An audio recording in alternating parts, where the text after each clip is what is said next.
Terima kasih untuk kesempatan yang diberikan dari Bu Irma dan juga dari ISCI Indonesia. Pada siang hari ini di SIS 2024, saya akan menyampaikan materi terkait dengan BMC yang dikombinasikan dengan Agile Approach. Oke, ini profil singkat saya dari 2010 sampai 2024 hari ini. Saya banyak beraktivitas di dunia logistik dan di 2022 saya coba membuka Digital Alpha Consulting ya, salah satu perusahaan yang bergerak di bidang konsultan dan juga training.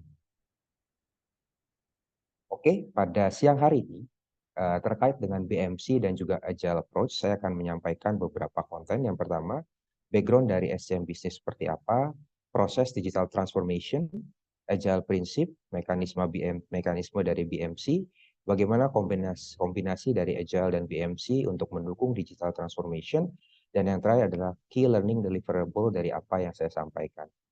Oke, kita masuk ke background. Di sini kita bisa lihat di sebelah kiri, saya ingin menyampaikan bahwa kondisi dari supply chain hari ini memang cukup mengalami perkembangan yang sangat signifikan. Kalau kita lihat di sebelah kiri, maka di sini kita lihat adanya konteks yang dinamakan multi partner dengan dynamic conditions. Jadi kalau kita melihat ada pergerakan dari raw material sampai kepada end customer, maka di sini tentunya dibutuhkan monitoring yang cukup tight dari planning sampai kepada review.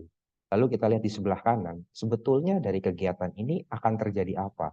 Jadi kalau kita lihat dari sebuah referensi jurnal, di sini dibilang adanya supply chain collaboration, maka sejatinya dalam collaboration itu ada dua hal, yaitu vertical dan horizontal integration.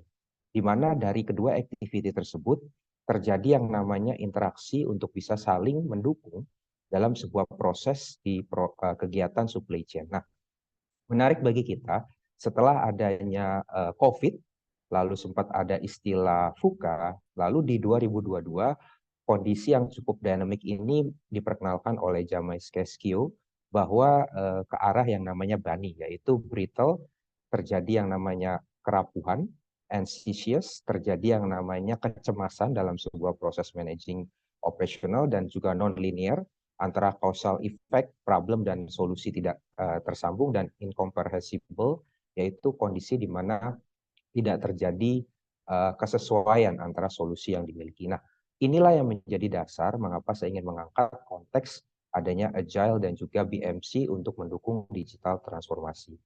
Oke, salah satu survei yang dibuat oleh McKinsey di 2021, di sini dikatakan bahwa perusahaan itu mengalami perubahan lebih cepat daripada sesuatu yang diharapkan. Jadi kalau di sini kita lihat adanya accelerated factor, dan yang pertama adalah bekerja secara remote, lalu customer demand, sampai kepada advanced technology, maka di sini adalah waktu yang diperlukan untuk mengalami perubahan. Namun survei dari McKinsey menyatakan perubahan itu terjadi lebih cepat. Pertanyaannya kenapa? Tentunya ada keterlibatan teknologi di dalamnya yang menjadi salah satu faktor penggerak dan akselerator terjadinya perubahan. Oke, di sini saya ingin menyampaikan adanya sinergi dalam digital transformasi. Dari referensi yang saya dapatkan di jurnal, di sini disampaikan bahwa adanya keselarasan, adanya alignment, di mana digital transformation itu ingin menjawab bagaimana kita bisa berkolaborasi melihat opportunity dari konsep yang namanya digital economy. Lalu bisnis strategi itu melihat bagaimana kita harusnya bisa berkompetisi di dalam bisnis yang ada, dan functional strategi bicara bagaimana sebuah fungsi bisa berkontribusi sehingga kita bisa menghasilkan competitive advantage. Nah, inilah konsep yang dinamakan digital transformation ini bisa mendukung bisnis transformation dalam perusahaan. Nah, yang jadi pertanyaan, bagaimana proses digital transformation ini bisa dikolaborasikan dengan prinsip Agile dan juga BMC, akan saya bahas setelah ini. Oke, di sini saya coba sampaikan sekilas sebetulnya skema dari proses digital transformation itu seperti apa. Jadi tentunya kalau kita ingin mengalami perubahan ada sebuah target. Nah, konsep target yang sangat umum kita kenal yaitu adalah SMART ya, specific, measurable, attainable, reliable, dan tangible. Nah, ketika kita sudah memiliki target ini, maka beberapa step yang harus kita lalui, misalnya kita menentukan digital transformation apa yang sebenarnya dibutuhkan perusahaan. Sampai kepada kita melakukan analisa, internal discussion, lalu di step 5 kita membuat sebuah roadmap. Nah, Dalam pembuatan roadmap inilah dibutuhkan beberapa tools-tools ataupun behavior-behavior yang bisa didukung dengan agile prinsip dan juga bisa dipetakan dalam BMC tadi. Sampai kepada nanti di level 7 tercapailah ya sebuah persiapan dari business transformation dengan adanya digital transformation tadi. Saya akan bahas sekilas ya mengenai agile prinsip. Sebetulnya pembahasannya cukup panjang, tapi saya sajikan dalam satu slide. Di sini agile prinsip bicara penekanan bahwa customer value itu terjadi dengan adanya iteratif proses. Artinya kalau kita ingin mengetahui proses digital transformation ini terjadi dengan baik, maka kita harus mengetahui dengan lebih dalam sebetulnya kebutuhan itu apa. Jadi ada 12 agile prinsip di sini, yaitu yang pertama customer satisfaction, welcome changing artinya perubahan, delivery frequent dengan penggunaan software, bekerja sama, work together, continuous technical attention, maintain simplicity, dan sampai kepada reflect dan adjust. Nah, prinsip-prinsip ini adalah sebuah konsep yang sebetulnya menjadi behavior.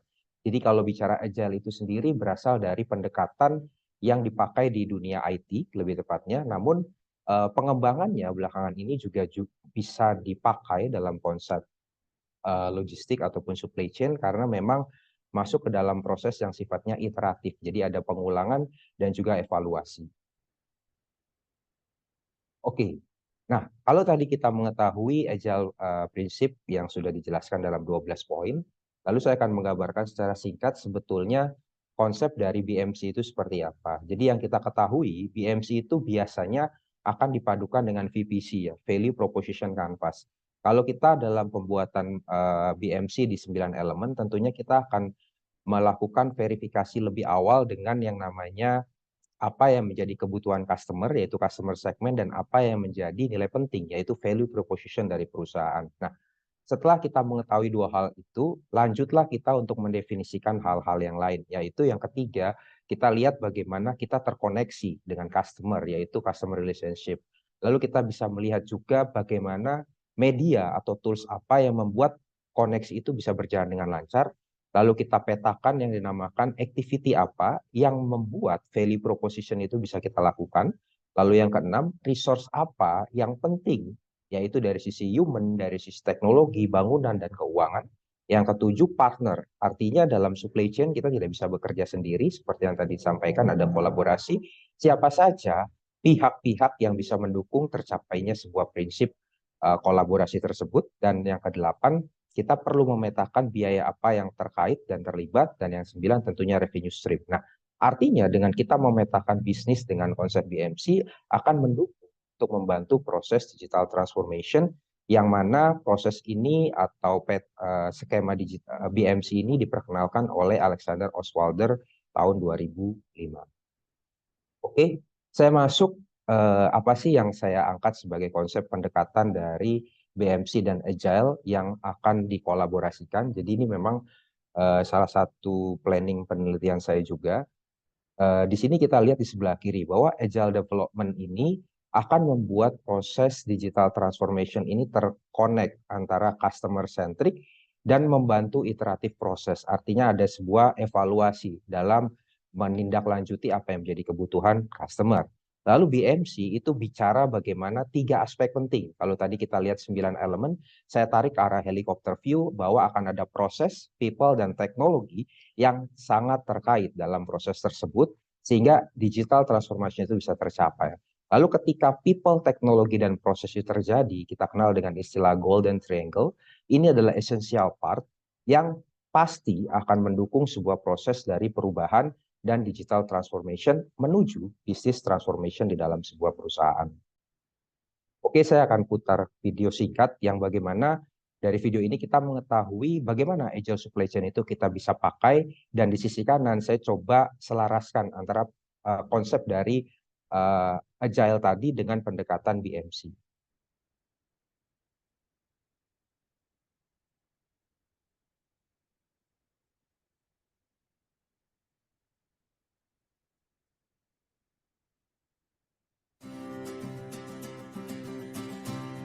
If you are interested in implementing agile supply chain management in your organization, there are a few things you need to do. 1. Assess your current supply chain. The first step is to look at your current supply chain and identify areas where it could be improved. This will help you understand what needs to be changed to implement agile supply chain management.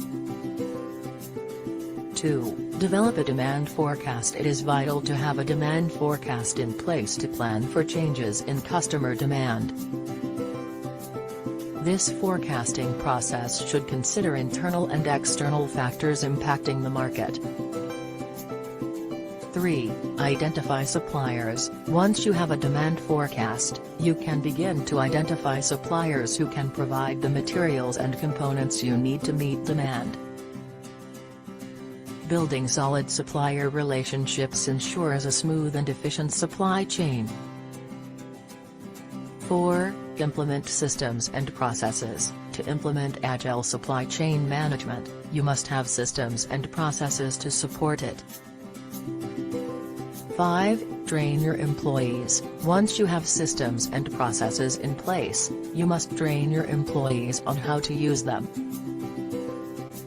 This will help ensure that everyone is on the same page and that the transition to agile supply chain management is smooth.